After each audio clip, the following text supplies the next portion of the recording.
Khyber Pakhtunkhwa assembly तहलील होगी या नहीं। पीटीआई की सूबाई पार्लिमानी पार्टी का इजलास आज होगा। चेयरमैन तहरीक इंसाफ इमरान खान आज पेशावर जाएंगे। पार्लिमानी पार्टी इजलास की सदारत और आइंदा के लाया अमल पर मुशावरत करेंगे। इमरान खान ने हुकूमत को मशरूत मुज़ाकरात की पेशकश भी कर दी।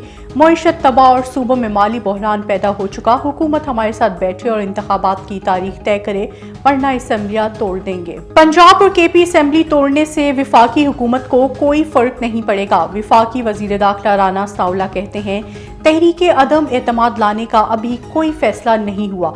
वजीर आजम इत्तेहादी जमातों से मुशावरत से लाया अमल तय करेंगे। मर जाऊंगा साथ नहीं बैठूंगा कहने वाला आज साथ बैठने को तैयार है। इमरान खान ने अपने काले करतूतों की वजह से अंदर जाना है। राना सनाउल्लाह का महंगाई को कंट्रोल न कर पाने का इतराफ। मंशियात बरामद के केस में राना सनाउल्लाह अदालत में पेश। समाअत 10 दिसंबर तक मुलतवी कर दी गई।